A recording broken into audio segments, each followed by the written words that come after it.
Social మీడియాలో ఎక్కడ చూసినా కడలి సత్యనారాయణ అనే అమ్మాయి గురించి ఒక చర్చ జరుగుతూ ఉంది. చాలామంది పాజిటివ్‌గా రియాక్ట్ అవుతున్నారు. చాలామంది నెగెటివ్‌గా రియాక్ట్ అవుతున్నారు. చాలామంది ట్రోల్స్ చేస్తున్నారు. ఆ డైలాగ్స్‌ని చాలామంది ఈవెంట్‌లలో గూడా వాడుకుంటున్నారు. సరే అసలు ఏం జరిగింది అంటే, ఫస్ట్ కడలి సత్యనారాయణ ఈ అమ్మాయి ఎవరు అనేది మాట్లాడుకుందాం. తను ఒక రైటర్ అండ్ సాహిత్య కుటుంబానికి చెందినటువంటి రైటర్. వీళ్ళ నాన్న మంచి సాహితీవేత్త, వాళ్ళ అమ్మ కూడా మంచి సాహితీవేత్త. అండ్ అలాగే ఆహ్, కూతురు పుట్టింది అనగానే ఒక సాహిత్యపరమైన పేరునే పెట్టుకోవాలనుకోని, కడలి అనే ఒక బరువైన, లోతైన లాంటి పేరు పెట్టారు. అండ్ వాళ్ళ తాతగారు మరణించిన తర్వాత ఆ పేరుని సత్యనారాయణ ఈమె అమ్మాయికి కొంచెం చేర్చుకోవడం జరిగింది ప్రేమతో. అండ్ చిన్నప్పటి నుంచి వాళ్ళ నాన్న శ్రీశ్రీ గారి మహాప్రస్థానమో, లేకపోతే ఇంకేవేవో మంచి మంచి కథలు చదివి వినిపించేవాడు. వాళ్ళ అమ్మ కూడా సహజ అండ్ ఇంకా కొన్ని మంచి మంచి బరువైన నవల్స్ చదివి వినిపించేది. ఈ అమ్మాయి కూడా చాలా చాలా గ్రంథాలు చదివింది. అలా అలా అలా అలా ఒక మంచి రైటర్ అయ్యింది. సినిమాలకు పాటలు రాసింది. కొన్ని సినిమాలకు మాటలు రాసింది. అండ్ అలా ఒక సాహిత్యపరంగా ప్రయాణిస్తున్నప్పుడు ఎవరో ఒకరు యూట్యూబ్ ఛానల్ వాళ్ళు కొత్త గొప్ప అంటే లైక్ తెలిసిన వాళ్ళు అనగానే ఇంటర్వ్యూ అడుగుతారు. అలా ఒక ఇంటర్వ్యూ ఇవ్వడం జరిగింది. ఆ ఇంటర్వ్యూ ఇప్పుడు బాగా వైరల్ అయింది. అందులో మాట్లాడిన కొన్ని పదాలు. ఏం జరిగింది అనుకుంటే తను చెప్పిన ఒక పదం, ఆడపిల్లకి సొంతిల్లు అనేది లేదు. పుట్టినిల్లు మంది కాదు. ఒక ఏజ్‌లో ఇంకో ఇంటికి వెళ్ళిపోతాం. ఆ ఇల్లు కూడా మంది కాదు అనే అర్థం వచ్చేలాగా ఒక మాట మాట్లాడింది. దాన్ని చాలామంది ట్రోల్ చేస్తున్నారు. ఇప్పుడు ఆ అమ్మాయి అంటే ఒక రచయితను మనం చూసినప్పుడు, ఆ అమ్మాయి మాట్లాడిన మాటల్ని మనం సాహితీపరంగా చూసుకుంటే, ఆడపిల్ల కష్టాల మీద బోలెడన్ని సినిమాలొచ్చాయి ఇప్పటివరకు. ఎన్నెన్నెన్నెన్నో సినిమాలు. అండ్ ఈవిడ చెప్పిన సిట్యుయేషన్‌కి కొంచెం లింక్ అయ్యేలాగా మన ఈవీవి గారి 'ఆమె' సినిమా కూడా వచ్చింది అప్పట్లో.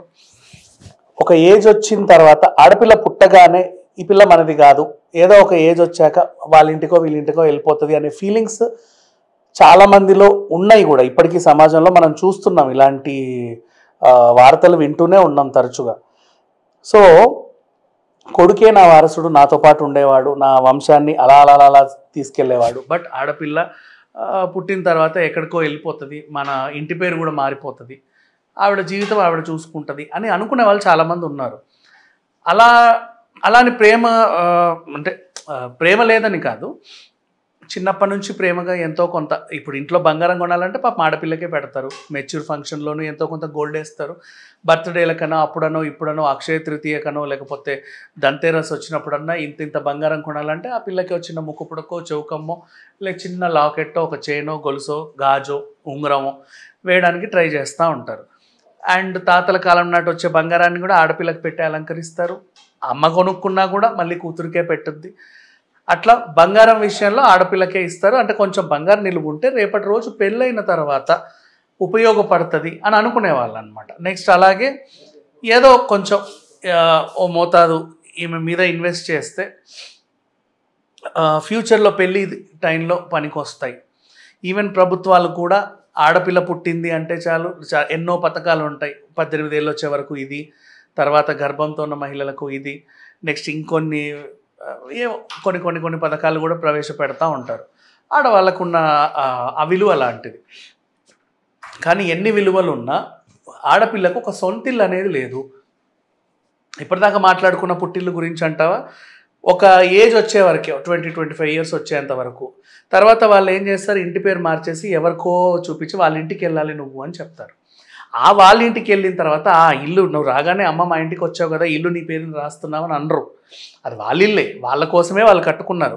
ఆ ఇంటికి ఈవిడ ఎలా వెళ్ళిందో ఈవిడ రూపంలో ఎవరన్నా రావచ్చు, వాళ్ళ ఇంట్లో కోడల్లాగా ఈవిడ వెళ్ళొద్ది.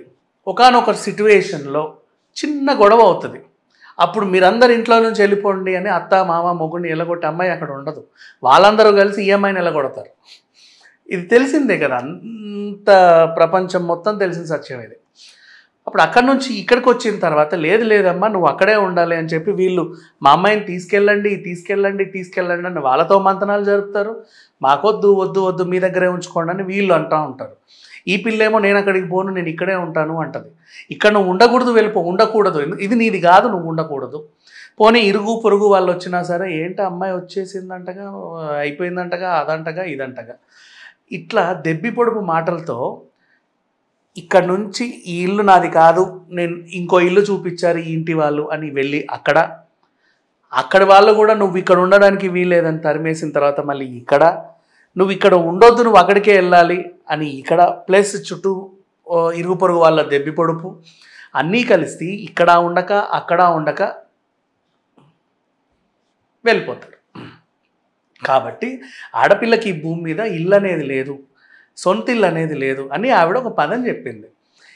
ఇది ఎంత మంచి వాక్యం అంటే నిజంగా చెప్పాలంటే ఇప్పుడు కొంచెం అంటే ఒక స్టేటస్లో ఉన్న మహిళలందరూ కూడా ఏవో ఇప్పుడు luxury hand bag, luxury footwear, luxury hair clips అను, లగ్జరీ జ్యువెలరీస్, ఇంకా luxury items, phone pouches, whatever ఇలా రెగ్యులర్గా కొనుక్కునే వాళ్ళు, లగ్జరీ వేర్ కొనుక్కునే వాళ్ళు ఎంతో కొంత రూపాయో పావులో జమ చేసుకొని అక్కడో ఇక్కడో భూమి మీద లేకపోతే ఒక చిన్న హౌస్ మీద ఇన్వెస్ట్ చేస్తే ఎప్పటికైనా సరే ఇక్కడ వద్దన్నా అక్కడ వద్దన్నా నీకంటే ఒక ఇల్లు ఉంటుంది. నీ ఇంటికి నువ్వు ఉన్నప్పుడు ఆ మనశ్శాంతి కూడా ఉంటుంది. ఇరుగు పొరుగు దెబ్బి పొడుపు ఉండదు. పుట్టింటోళ్ళు రావాలన్నా నిన్ను కన్విన్స్ అంటే నీ ఇంటికి వచ్చి అమ్మ అత్తింటికి వెళ్ళు అంటారు. అత్తింటోళ్ళు రావాలనుకున్నా నీ ఇంటికి వచ్చి అమ్మ మా ఇంటికి రా అంటారు. ఎవరైనా నీ ఇంటికి రావాల్సి అంటే నీకు కూడా ఒక ఇల్లు ఉండాలి అని చెప్పినటువంటి చాలా గొప్ప పదం అని నాకు అనిపించింది.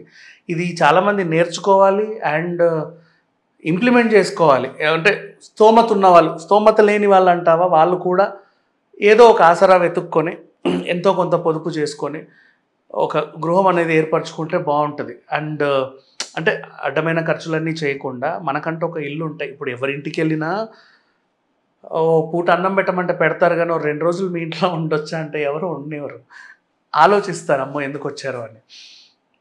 అప్పుడు మనకంటూ ఒక ఇల్లు ఉండాలి. అది ఆడళ్ళనే కాదు మొగళ్ళనే కాదు, ఎవరికైనా సరే. మగవాళ్ళకి ఏంటంటే ఈ తరతరాల ఆస్తి అనేది ఉంటుంది కాబట్టి ఒకవేళ ఉంటే ఎప్పటికైనా వాడికంటూ ఒక కొంప ఉంటుంది వాడు సక్రమంగా ఉంచుకుంటే. ఆడపిల్లలకు అట్లా కాదు, ఎవరు ఉండనివ్వరు, ఎక్కడా ఉండనివ్వరు. ఇట్లాంటి టైంలో అలానే ఒంటరిగా కూడా ఉండనివ్వరు. ఒంటరిగా ఉంటే ఆమె ఒంటరిగా ఉంటుందంట ఆడపిల్ల ఏంటో అంటారు. సో ఎప్పుడూ సమాజం వేలెత్తి చూపిస్తూ ఉంటుంది కాబట్టి ఆ మైండ్ కూడా బండబారిపోతుంది కొంతమందికి. అంటే ఈ సమస్యల్లో ఉన్నవాళ్ళు హ్యాపీగా ఉన్నవాళ్ళు హ్యాపీగా ఉన్నారు, ఇన్ కేస్ కొంతమంది.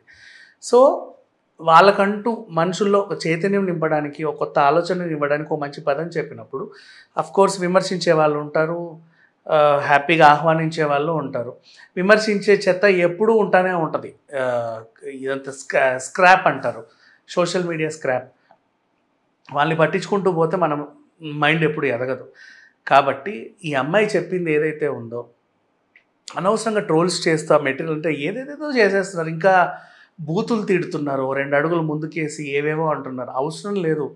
ఒక రచయిత ఒక మాట చెప్పారు, ఒక డైలాగ్ చెప్పింది. సింపుల్గా చెప్పాలంటే ఆ డైలాగ్ని గౌరవించండి. సినిమాలో డైలాగులు గౌరవిస్తున్నారు కదా, అలాగే ఇది ఒక డైలాగ్. అది రీచ్ అయ్యే వాళ్ళకి రీచ్ అవుతుంది, అందరికీ రీచ్ అవ్వాలని కూడా ఏం లేదు.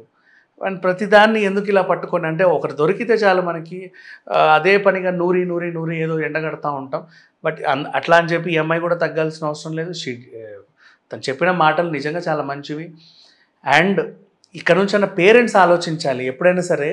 దీనివల్ల చెప్తున్నా వినండి, అమ్మాయిని పెంచుతారు, ఏదో ఒకటి చేసి ఎంతో కొంత డబ్బులతో ఇంకో ఇంటికి పంపిస్తారు, కానీ అమ్మాయి పేరు మీద కూడా మీరు ఒక ఈ గృహం అనేది ఏర్పడిస్తే నువ్వు రానివ్వకపోయినా వాళ్ళు తరిమేసినా ఆవిడకంటూ ఒక ఇల్లు ఉంటుంది, పర్లేదులే అని. అంటే మీ అమ్మాయి మీ ఇంట్లో ఉండొద్దు అనే కాన్సెప్ట్ మీ దగ్గర ఉంటే కనుక ఇంకెక్కడన్నా చిన్నగా ఎంత పెళ్లి కోసం బోల్డ్ డబ్బు నగలు దాచి ఉంచుతారు. మా అమ్మాయి పేరు మీద ఇల్లు ఉందండి, మీకు నష్టమైతే మీరు కలిసి ఉన్న రోజులు ఇక్కడ ఉండండి, లేదంటే నువ్వు వదిలేసిపో, ఇల్లు మా అమ్మాయికే ఉంటుంది, తను బతుకుద్ది కదా హ్యాపీగా. ఇలా ఆలోచిస్తే నిజంగా చాలా